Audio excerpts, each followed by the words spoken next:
Marcos capítulo 11. En esta mañana yo quisiera compartir con ustedes un mensaje titulado Llevar fruto o acarrear maldición. Hay dos opciones: llevar fruto o acarrear maldición. Y quisiéramos ver los versículos 12 al 19 en esta mañana. De los versículos 12, 13 y 14 vamos a ver lo que se ve de lejos. Lo que se ve de lejos. Los versículos 15 y 16 vamos a examinar lo que se ve de cerca. Y finalmente los versículos 17, 18 y 19 vamos a ver cuál era la realidad del pueblo de Israel. Que aunque nosotros no somos el pueblo étnico de Israel, no somos el pueblo de Israel, pero las lecciones que el Señor Jesús enseña sobre el pueblo de Israel son aplicables a nosotros y queremos verlo en esta mañana para que el Señor nos ayude en nuestro caminar. Amén. ¿Por qué no cerramos nuestros ojos y le pedimos al Señor que use este tiempo de una manera que su nombre sea glorificado, que su iglesia sea edificada? Amado Dios, estamos delante de ti. Tus palabras son reales, Señor. Cuando tú dijiste que fuera de ti no podíamos hacer absolutamente nada, Señor. Es que no podemos. Dependemos enteramente de ti. Señor, somos primeramente vasos de barro, Señor. Sin sabiduría, sin ninguna cosa, Señor, que pudiera salir de mí, Señor, que pudiera reemplazar tu grandiosa palabra. Y es por eso que en esta mañana, Señor, yo te pido que tú quites todo pensamiento personal, todo sentimiento personal, Señor, y que todo lo que hable, todo lo que salga por esos labios, Señor, sean cosas que vengan de ti. Señor, que podamos, Padre, ser edificados con tu palabra, Señor. Somos personas, Señor, que necesitamos constantemente someternos bajo la autoridad, recordar que estamos bajo la autoridad, someter nuestros corazones ante ti, Señor, y queremos pedirte que tú seas glorificado en esta mañana a través de tu palabra en los corazones y las mentes, Señor, de cada uno de mis hermanos, Señor, y cada uno de nosotros que estamos aquí. Te necesitamos a ti, Señor. Sé tú el que hable, Padre. Sé tú el que hable, Señor. Por eso te pedimos, Padre, que tú nos des lo que no tenemos para que podamos hacer lo que no podemos, para la edificación de tu iglesia y la gloria de tu Hijo Jesucristo. En el nombre de Jesús. Amén. Marcos 11, capítulos 12 al 19. ¿Alguna vez ha escuchado usted el término ilusión óptica? Una ilusión óptica. Las ilusiones ópticas, y no tengo un ejemplo para mostrarle en la pantalla en esta mañana, pero una ilusión óptica es aquello que aparenta una realidad distorsionada, algo que no es lo que en realidad es. Una imagen que engaña tanto a nuestro ojo como a nuestro cerebro cuando percibe una realidad que está distorsionada. Y obviamente cuando decimos ese término de realidad distorsionada, estamos hablando casi de una frase contradictoria, ¿verdad? La realidad es realidad. Cuando la realidad es distorsionada, deja de ser realidad. Hay cosas, hermanos, que aparentan ser algo que no son.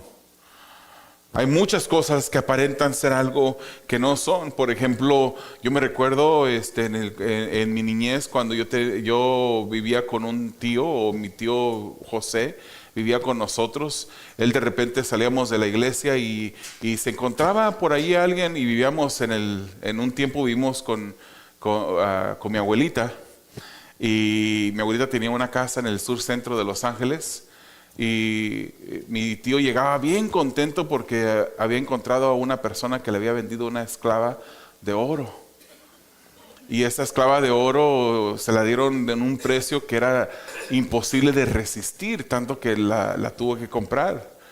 Y esa esclava de oro resultó ser una esclava que, aparte de tener las características de que brillaba y se miraba bonita y tenía un buen diseño, también tenía la característica que te dejaba la muñeca verde después de un tiempo.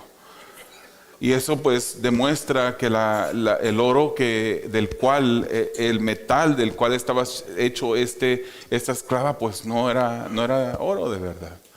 Hay cosas que a simple vista parecen ser algo, pero que en realidad no lo son. Un billete de $100 que tenga la imagen de Abraham Lincoln, usted sabrá que no es un billete de verdad. Porque los billetes de verdad tienen la imagen de ¿quién? Benjamin Franklin, amén. Hace mucho tiempo que no veo un billete de 100, por eso se me olvidó. Gracias por los hermanos que sí manejan esos billetes aquí. Incluso puede haber un billete, ¿verdad?, que tenga esa imagen, con la imagen correcta, pero que puede ser falso. Y cuando uno examina el papel, hay una textura específica del billete. Cuando uno agarra el billete y lo raspa sobre una hoja en blanco, usted sabe que la tinta de un billete genuino nunca se seca y siempre deja verde el papel blanco. Y hay otras características también que hoy en día podemos ver cuando lo vemos de cerca, podemos identificar algo que es de verdad. Hay cosas que son solo apariencia, pero que en realidad no son de verdad. Los versículos 12 al 14, vamos a ver la apariencia de lejos. Y leemos esos versículos juntamente todos, hermanos. Dice: al día siguiente, cuando salieron de Betania, Jesús tuvo hambre. Y viendo de lejos una higuera con hojas, fue a ver si quizás pudiera hallar algo en ella. Cuando llegó a ella, no encontró más que hojas, porque no era tiempo de higos. Jesús, hablando a la higuera, le dijo: nunca jamás coma nadie fruto de ti. Y sus discípulos le estaban escuchando. Interesante cómo Dios, Jesús, se acerca a esta higuera y busca fruto. El pasaje anterior a este pasaje, usted se va a recordar que lo vimos no la semana pasada, sino hace unas semanas, cuando estuvimos celebrando el Día de Ramos en la entrada triunfal a Jerusalén. Vemos cómo la gente aclamaba a Jesús. Él iba entrando a Jerusalén en un burrito, que era un burrito prestado, y cuando entra en Jerusalén, la gente toda gritaba: Hosana, Hosana al Hijo de David, Hosana el que viene en las alturas. Pero después de haber entrado en la ciudad, la palabra del Señor nos enseña que Jesús entraba pero salía. Y vamos a ver esto otra vez al final de este pasaje, cómo Él entra y sale de la ciudad. Al día siguiente, después de esa entrada triunfal y de haber salido, Él entra otra vez. Salen de Betania. Y Jesús, quien era verdaderamente Dios, pero también verdaderamente hombre, Él tuvo hambre. Tuvo hambre. Aun cuando era Dios, Él se cansaba, Él sudaba, Él habitaba un cuerpo igual que el suyo y que el mío. La única diferencia entre Jesús y nosotros, o la diferencia más grande, es de que Él fue sin pecado. Algo que nosotros no podemos decir para nuestras personas. Pero Él tuvo hambre. Y Jesús usa el momento en que tiene hambre para enseñar a sus discípulos una verdad puntual, hermanos. A la distancia vio una higuera que tenía hojas. Era una higuera que estaba frondosa, con muchas hojas. Y pensó: por cómo se mira esta higuera, seguramente tiene algún fruto para yo comer. Debería de haber tenido algo para comer. Marcos nos dice que no era tiempo de higos. Entonces uno pensaría: ¿por qué es que Jesús, si sabía que no era tiempo en que la higuera diera higos, por qué es que Jesús se acerca a esta higuera para buscar fruto en ella? El que una higuera llevara hojas a la distancia era una indicación de que había algo en esa higuera. Esa señal de lejos era una señal prometedora para Jesús y para los discípulos. Para quien sea que estuviera viendo a una higuera de lejos, pudiera decir: si esa higuera tiene hojas, es que algo tendrá para comer, si es que no se lo han comido ya todo anteriormente.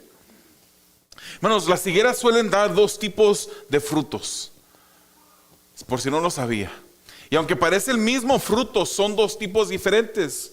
Las higueras dan algo que se llama higos, que todos nosotros conocemos, pero también dan un fruto que se llama brevas. Hoy en día vamos a tomar un curso breve de agricultura, para los que no sabían. Estos dos frutos tienen color, sabor, forma y tamaños diferentes. Los higos obviamente son más dulces que las brevas, pero las brevas también se pueden comer. Los higos tienden a estar listos para cosecharse durante el otoño, ya después de que han madurado durante el verano. Pero las brevas, hermanos, antes de que la higuera dé los higos, las brevas maduran en el tiempo de la primavera. Y en este tiempo que estamos leyendo era el tiempo de la primavera. En el tiempo cuando la gente estaba celebrando la Pascua. Había mucha gente en Jerusalén porque habían venido de diferentes lugares para celebrar la Pascua. Entonces, antes de dar esos higos, las brevas maduraban en el tiempo de la primavera y estaban listos al comienzo del verano, cuando empezaban a madurar los higos, para después en el otoño o a final del verano estar listos los higos. Y las brevas son los higos, hermanos, que no alcanzaron a madurar en la temporada anterior, pero no se les llama higos, se le llaman brevas. Los discípulos estaban con Jesús y esto servía, hermanos, como una enseñanza, o serviría como una enseñanza para ellos y los demás que estaban alrededor de Jesús. Jesús se había acercado a buscar brevas. Él sabía que no iba a encontrar higos, no era tiempo de higos, pero él se acercó para buscar fruto en esa higuera. Se acercó para buscar unas brevas porque tenía hambre, pero cuando se acercó, aun cuando a la distancia el follaje frondoso de esta higuera era prometedor, cuando se acerca Jesús a esta higuera se da cuenta de que no tenía fruto alguno. No tenía fruto. Jesús se había acercado a buscar fruto. Y el no hallar brevas en una higuera, hermanos, era una señal clara de que el árbol no produciría higos más tarde en el año. El que no llevara brevas en este momento era una señal de que no llevaría fruto más adelante. Algo estaba mal con esta higuera. Como no halló fruto en la higuera, la palabra del Señor dice que Jesús la maldijo. Jesús maldijo la higuera. Ese es el único milagro, hermanos, que Jesús hace, que produce o que resulta en una maldición en lugar de una bendición. Marcos 11:20 nos dice que la higuera que Jesús maldijo en estos versículos se seca de raíz. La higuera, hermanos, es usada en las escrituras para hablar una realidad sobre el pueblo de Israel, la nación de Israel, los judíos. Y por causa del pecado de Israel, Jesús usa esta figura de una higuera en Jeremías capítulo 8 versículo 13 y dice: ciertamente los destruiré, declara el Señor. No habrá uvas en la vid, ni higos en la higuera, y la hoja se marchitará. Lo que les he dado les será quitado. Hermanos, el pueblo de Israel fue un pueblo de cerviz dura. Un pueblo, hermanos, que obedecía, se pasaba algo difícil en el pueblo, se humillaban y seguían a Dios. Se comprometían en obedecerle a Dios, pero un tiempo poco después volvían a sus mismos hábitos, a sus mismos caminos pecaminosos. ¿Conoce usted una persona que se parece a eso? Hermanos, yo simplemente tengo que levantarme en la mañana y verme en el espejo para poder encontrar seres que continuamente, que si no es por la gracia de Dios, hermanos, estuviéramos viviendo en pecado, practicando el pecado. Pero continuamente nuestro corazón debe de ser sometido a Dios. Y por el pecado del pueblo de Israel, de esta nación de Israel, Jeremías, el profeta usado por Dios, le habla a este pueblo y le dice que los destruiría. En Lucas 13 también encontramos otra historia que involucra una higuera.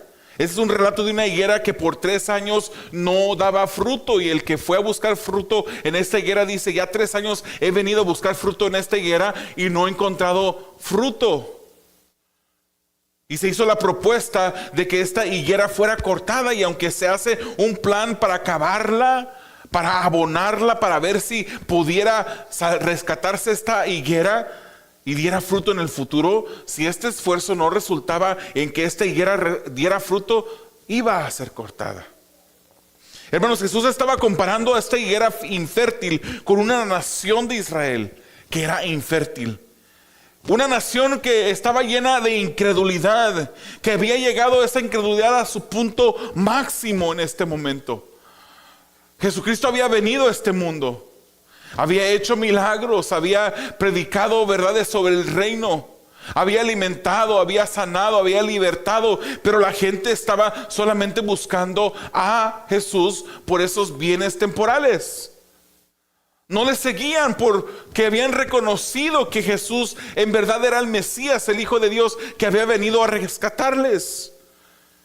La incredulidad de esta nación de Israel había llegado a su punto máximo, y Jesús había encontrado a un Israel lleno de hojas, un Israel lleno de muchas hojas, frondoso, un árbol frondoso con un follaje grande, pero ese follaje era solamente hechas de hojas de religiosidad, sin fruto de arrepentimiento. Señal de esto, hermanos, podemos ver que un domingo Jesús entra, como ya lo dijimos, en esa entrada triunfal a Israel, a Jerusalén, perdón. Un viernes muy temprano, el viernes inmediatamente después de ese domingo, en la madrugada es enjuiciado y colgado en una cruz muy de mañana. Un domingo, toda la gente gritando Hosana. Y unos días después gritaban y aclamaban: crucifíquenle, crucifíquenle. La higuera, que a la distancia parecía prometedora por su follaje, cuando se examina de cerca, se descubre que estaba enferma, estaba infértil. Solo tenía apariencia. No llevaba fruto esta higuera. Era una higuera estéril que representaba a Israel, un Israel que no mostraba señas, ninguna seña de piedad. Su incredulidad había llegado al tope, estaba por ser cortada de raíz, por no dar fruto. En nosotros, hermanos, Dios también está buscando más que hojas. Dios está buscando más que un follaje, más que un árbol frondoso. Cuando Dios busca y analiza nuestras vidas, Él lo que quiere ver es fruto en nosotros. Él no desea apariencia. Él no desea solamente que aparentamos algo, que digamos cosas que no creemos, que actuemos de una manera por fuera que no somos en realidad por dentro. Dios está buscando en nosotros algo más que hojas. Es necesario producir fruto, fruto que demuestre que en verdad nos hemos arrepentido. El día de ayer tuve la oportunidad de predicar el evangelio en un funeral de la otra iglesia. Y mientras que estaba ahí, estaba predicando el evangelio, y hice algo que típicamente no hago, y eso fue que invité a las personas a repetir una oración. Pero antes de esa oración yo les fui muy claros, les dije: yo te puedo guiar a que hagas una oración, pero si esta oración no tiene fe, tu vida no va a cambiar. Seguirás siendo la misma persona que por un momento ahorita sientas algún momento de sentimentalismo y repites esta oración, pero tu vida va a seguir hundida en el pecado. No va a haber un cambio en ti. Si tú no vienes a Jesús en fe, tu vida no va a cambiar. Es necesario, hermanos, que haya fruto, porque el fruto en nuestras vidas demuestra que no solamente ¿Alguna vez alguno de ustedes hicieron una oración? Una oración, unas palabras que solamente se las llevó el aire. Es necesario, hermanos, que haya fruto, porque el fruto demuestra que en verdad somos hijos de Dios. El fruto de arrepentimiento es aquel fruto que nos hace la diferencia entre una higuera estéril y una higuera que no está enferma. Es necesario producir fruto. La maldición de la higuera, hermanos, es relevante a nosotros. Usted sabe que Juan el Bautista, en el libro de Mateo capítulo 3, él dijo que el hacha ya estaba puesta a la raíz de los árboles. Estaba ya puesta. ¿Qué quiere decir eso? Estaba ya a punto de empezar la hacha a darle a ese tronco de los árboles. El hacha está puesta a la raíz de los árboles. Usted lo puede leer en Mateo 3. Todo árbol que no da buen fruto es cortado y echado al fuego. Es importante este contexto de un versículo más adelante, ver cómo hay un simbolismo ahí de fuego, una realidad de fuego eterno del infierno. Aquel árbol que no tiene buen fruto es cortado y echado a fuego. Juan el Bautista dice que él venía a bautizar con agua para arrepentimiento, pero aquel que venía detrás de mí bautizará con Espíritu Santo y con fuego. El acto de bautizar con el Espíritu Santo no es el mismo del acto de bautizar con fuego. Y el contexto mismo nos enseña eso. Juan el Bautista aquí está evangelizando a las personas. Les está diciendo que aquel que se arrepienta será bautizado con el Espíritu Santo, pero el que no se arrepienta, ya el hacha está puesta al tronco de los árboles y será cortado todo árbol que no lleve buen fruto y será bautizado con fuego. Muchas veces confundimos y nos vamos al libro de Hechos, capítulo 2, donde dice la palabra del Señor que aparecieron lenguas como de fuego sobre la cabeza de las personas antes de que viniera el Espíritu Santo y empezaran a hablar todos. Y cuando uno lee otro pasaje como este y dice, oh, con Espíritu Santo, Señor, bautízame con Espíritu Santo y fuego. No pidamos eso. El Señor nos ha bautizado ya. Los que somos hijos de Dios, Él nos ha bautizado. Él ha puesto su Espíritu Santo a vivir dentro de nosotros. Hemos sido sellados, de acuerdo al libro de Efesios, con el Espíritu Santo. Somos morada, templo del Espíritu. Hemos sido bautizados con el Espíritu Santo. Pero todo árbol que no lleva fruto será bautizado con fuego, porque el hacha ya está puesta a la raíz de los árboles. El creyente que no da buen fruto, hermanos, que solo tenga apariencia, no importa qué otras cosas haga, no importa que sirva dentro de la iglesia, no importa que esté parado detrás de un púlpito predicando. Me atrevo a decir que habrán personas con el título de pastor que después de estar parado posiblemente por años o décadas detrás de un púlpito, van a terminar en el infierno.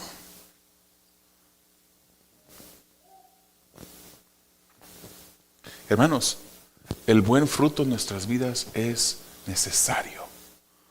Es lo único que nos distingue entre una persona que es incrédula. El que sirvamos en una iglesia, aunque es necesario. Aunque Dios nos ha mandado a servir, hermanos, cada uno de nosotros debería estar sirviendo dentro de la congregación, dentro de la iglesia donde estamos de alguna manera u otra. Dios nos ha llamado a servir, pero el servicio no te salva. El servicio no es suficiente, hermanos. Vemos una iglesia que Jesús le llama la atención en el libro de Apocalipsis.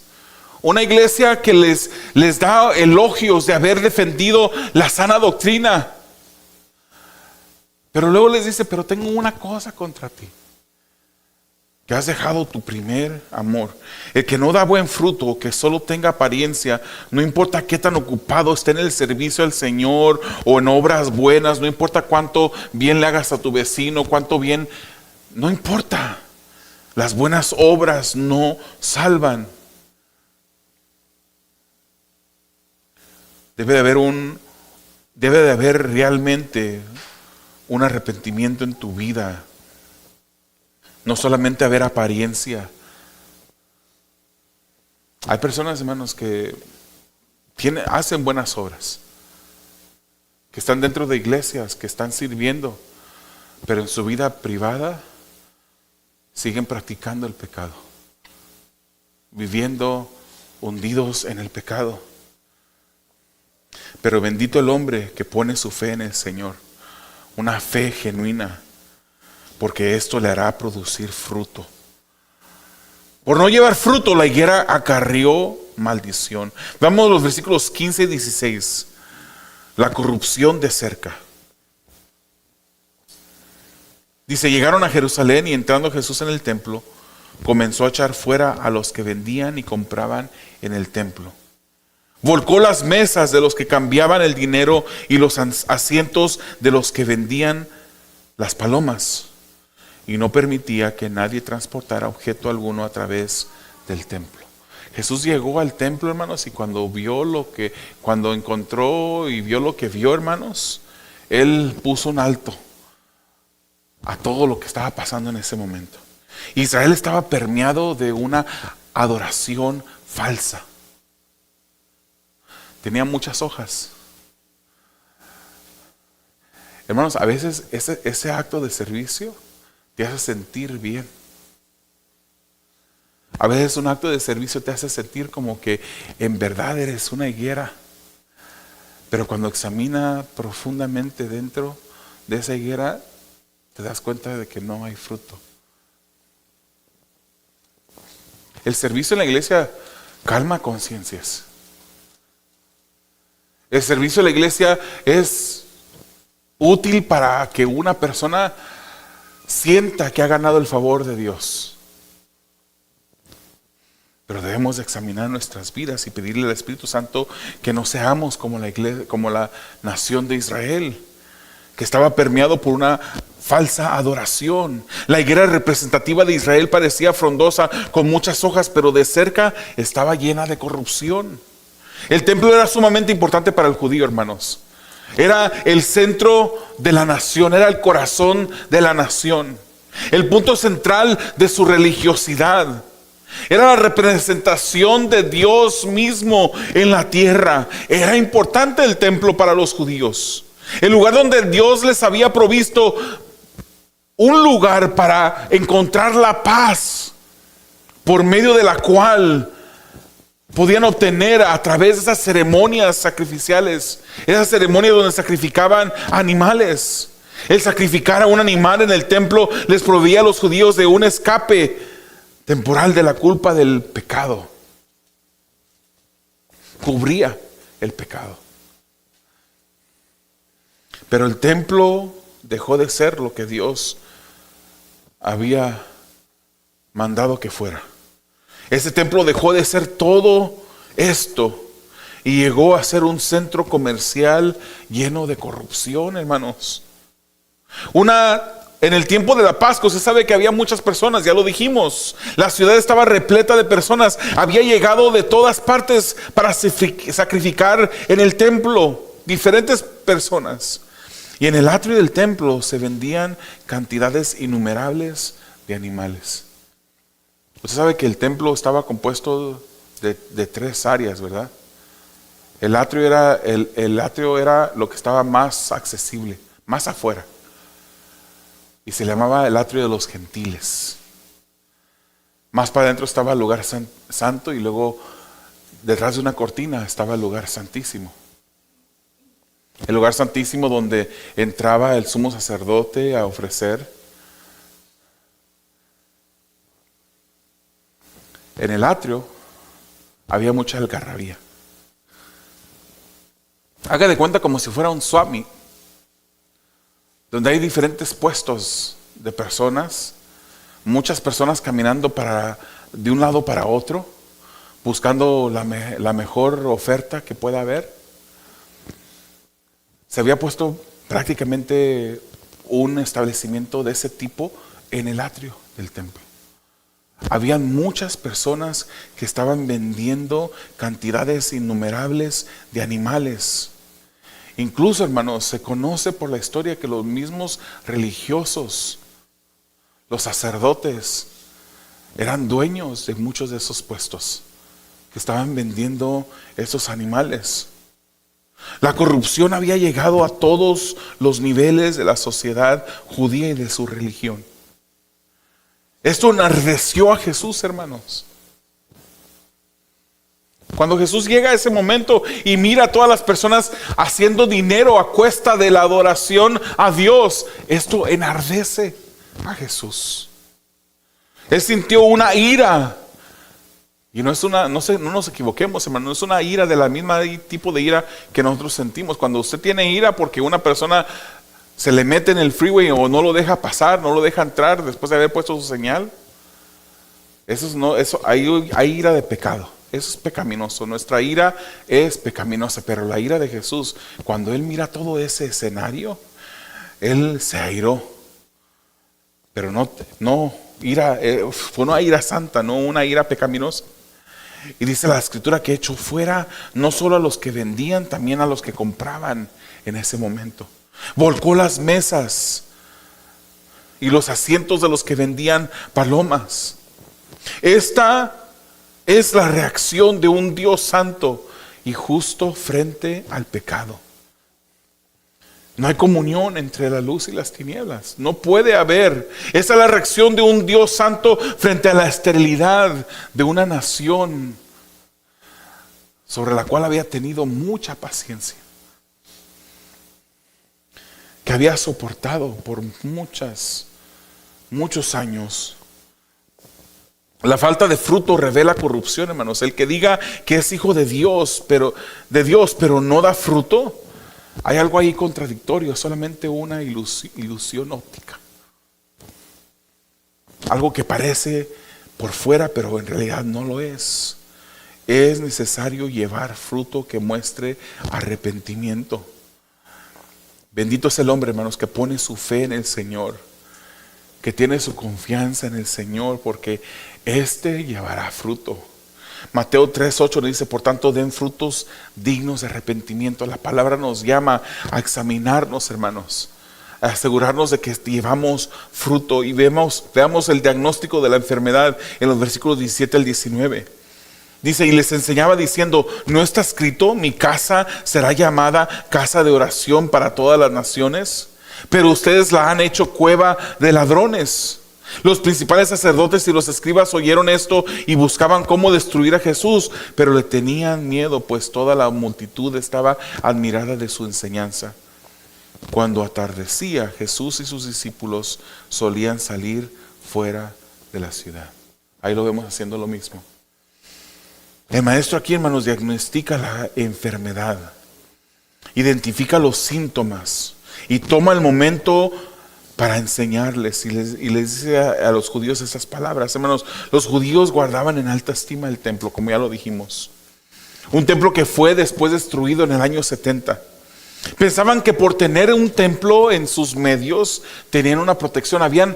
Habían llegado hasta el punto de tomar el templo que Dios les había mandado a construir. Lo habían hecho como una forma de amuleto. Como quienes cargan una patita de conejo en su bolsa pensando que con eso ya tienen la protección.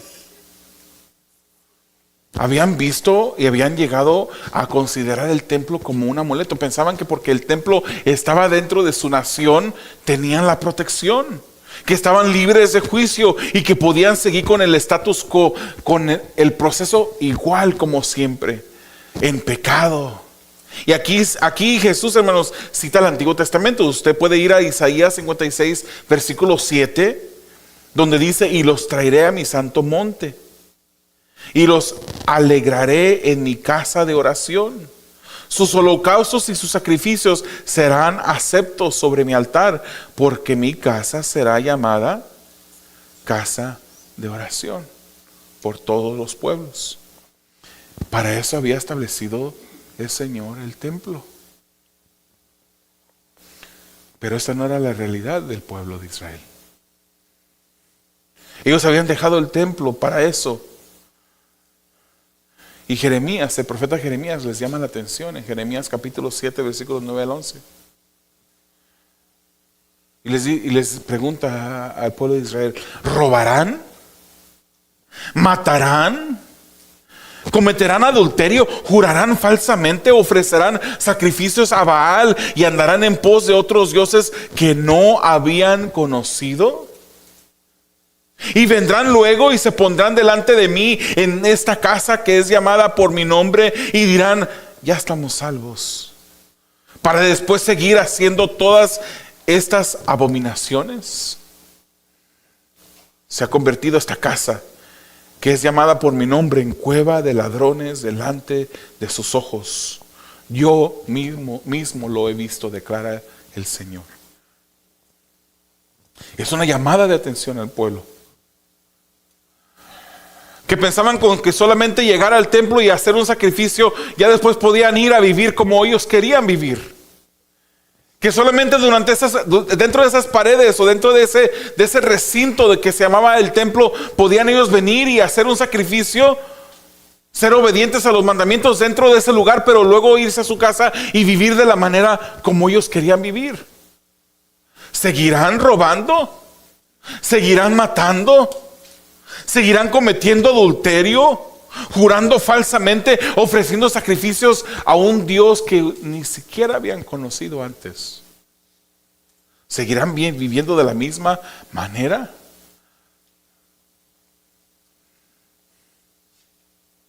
Israel mostraba hojas, hermanos, pero no tenía fruto. Solo se escudaba en su religiosidad, en su falsedad. Y los religiosos querían destruir a Jesús, hermanos. Él los confrontó con su pecado, les echó abajo el negocio que tenían de la venta de esos animales. Pero la Escritura nos dice que no le hacían daño a él, porque le tenían miedo a causa de la multitud que estaba admirada por las enseñanzas de Jesús. Hermanos, la enfermedad del pecado sin conquistar no permite la producción de fruto en nosotros. El pecado hace de la adoración solo un lugar de cueva de ladrones que le roban a Dios la gloria, mientras que se exalta al yo. Cuando decidimos irnos tras pecado, cuando decidimos doblegar nuestro corazón al pecado y no a Dios, estamos cometiendo robo. Porque el robo de la adoración a Dios, hermanos, es un robo que Dios no permite. Dios no comparte su gloria con nadie. Con nadie. Así lo dice su Escritura. La enfermedad del pecado sin conquistar no permite la producción de fruto. El discípulo de Jesús glorifica a Dios cuando da fruto. ¿Cuántos de nosotros somos discípulos de Jesús? Quiero hacer la pregunta de nuevo, pero no la conteste. ¿Cuántos de nosotros somos discípulos de Jesús? Yo no lo escuché, pero Dios sí. Dios no solamente escucha el pensamiento, sino es Él mismo el que examina. No importa qué tan frondoso se vea su follaje, el follaje de su árbol, el Señor sabe si en nosotros hay fruto o no. De esta manera, hermanos, cuando damos fruto a Dios, mostramos que somos verdaderos discípulos de Jesús. Juan 15:8 nos dice: en esto es glorificado mi Padre, en que den mucho fruto, y así prueben que son mis discípulos. Hermanos, no solamente damos frutos para demostrar que somos discípulos verdaderos de Jesús, sino también para dar gloria, para glorificar al Padre. Y bendito todo el que pone su fe en Jesús, hermanos. Jeremías 17, 7 y 8 dice: bendito es el hombre que confía en el Señor. Eso es fe, que tiene fe en el Señor, cuya confianza es el Señor. Será como árbol plantado junto al agua, que extiende sus raíces junto a la corriente. No temerá cuando venga el calor, y sus hojas estarán verdes. En año de sequía no se angustiará, ni cesará de dar fruto. El hombre que confía en el Señor, el hombre que ha puesto su fe en el Señor, llevará fruto. Hay solamente dos opciones: o llevamos fruto o acarreamos maldición. Ya lo he escuchado usted antes, ya lo he dicho. Mateo 7 es uno de esos referencias que uso quizás más que otras. Un día el Señor apartará a aquellos a su izquierda, a aquellos que no tengan fruto. Aquellos que pensaban que porque tenían el templo de adoración,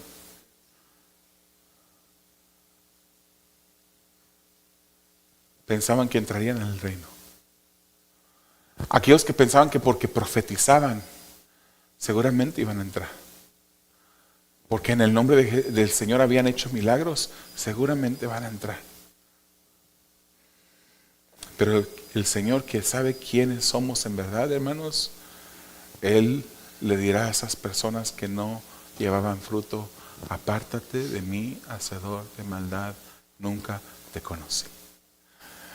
En esta mañana, hermanos, este mensaje no es para que nos vayamos con miedo a nuestros hogares. En esta mañana este mensaje no es para que nosotros nos vayamos cabizbajos, tristes, porque la palabra quizás fue dura. Es un momento de reflexión. Es un momento de venir delante del Señor y pedirle que Él examine nuestras vidas para que confirme que en verdad hay fruto en nosotros.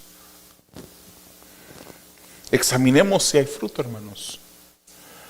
Una clara muestra de que nuestra vida espiritual está en buenos términos.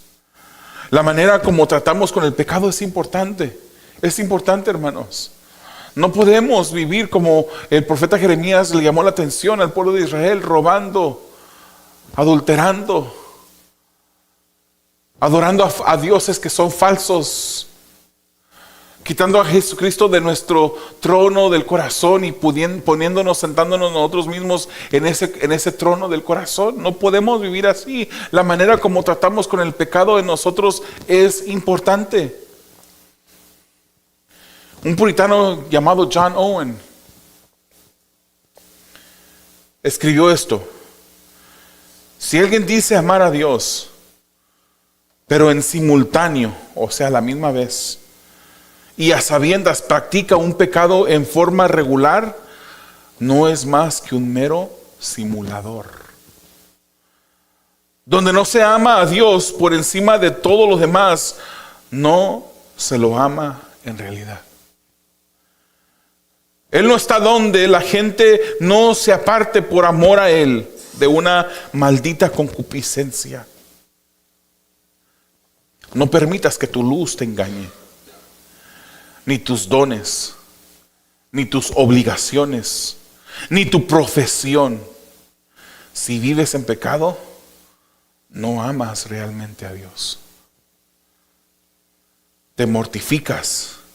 Haces de esto una tarea cotidiana.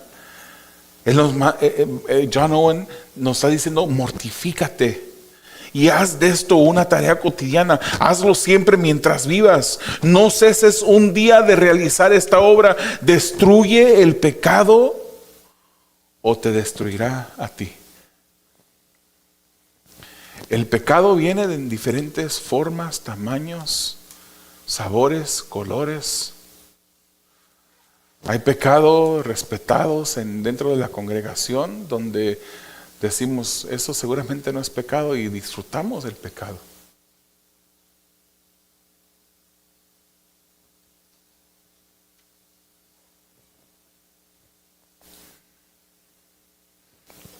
Hablamos de nuestros hermanos.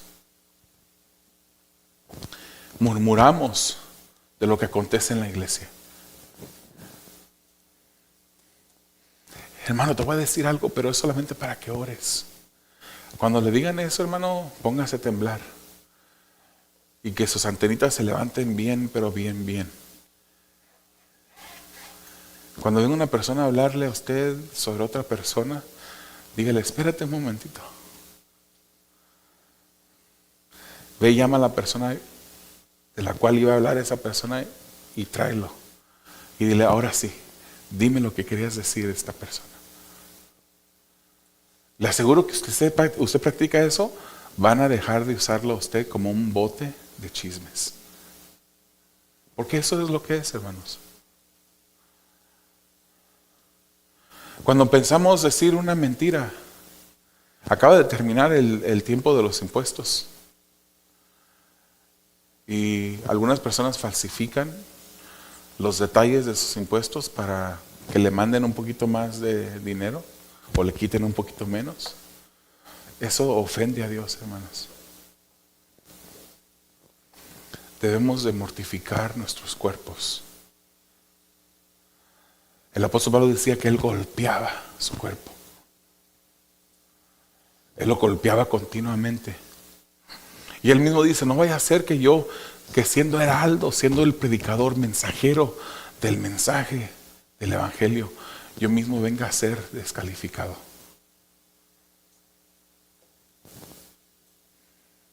Eso ni siquiera habla de pérdida de la salvación, hermanos. No nos equivoquemos. Pero tenemos que esforzarnos para presentarnos delante de nuestro Dios todos los días. Buscar ser santo como el Señor es santo. Eso trae honra a Dios. Si tú no conoces al Señor, un día Jesús volverá y todo árbol que no lleva fruto será cortado y echado al fuego. Es día de escapar de esa maldición en la cual vives, viniendo a Jesús en fe. Puede cerrar sus ojos, por favor. Si gusta, puede inclinar su rostro, si gusta.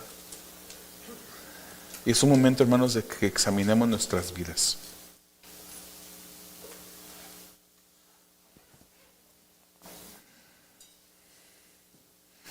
Cuando el pecado se le da rienda suelta, cuando no se trata con el pecado va a llegar a un momento que va a destruir a la persona.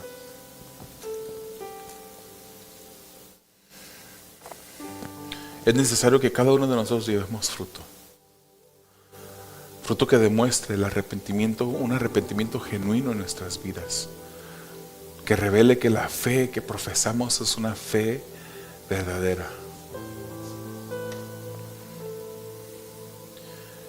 Examine su corazón en este momento.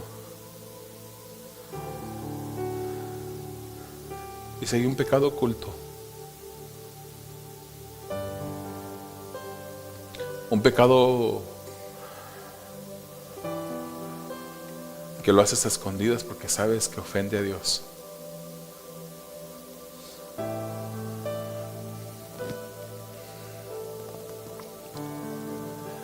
entrégaselo al Señor en este día. Él es suficiente. Él es poderoso para librarte de ese pecado. Para Él no hay nada imposible, querido hermano.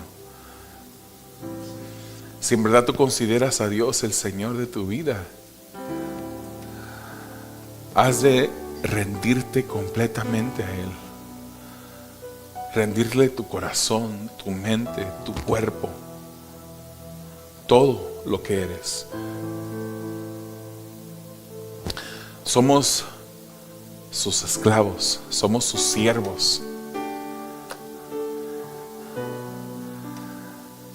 Luchemos, hermanos, por agradar a Dios, por servirle, adorarle con nuestra obediencia continuamente en nuestras vidas.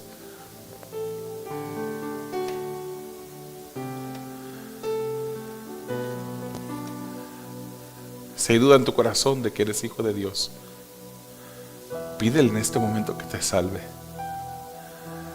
Arrepiéntete de tus pecados. Ven a Jesús.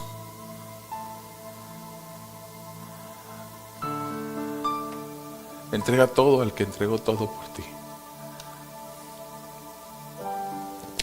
Te alabamos, Señor, por tu palabra y bendecimos tu santo nombre, Señor, porque tu palabra confronta nuestras vidas.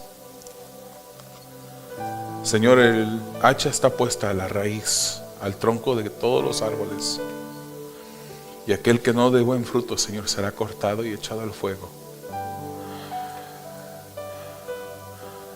Un día, Señor, llegaste a este mundo como ese cordero inmolado.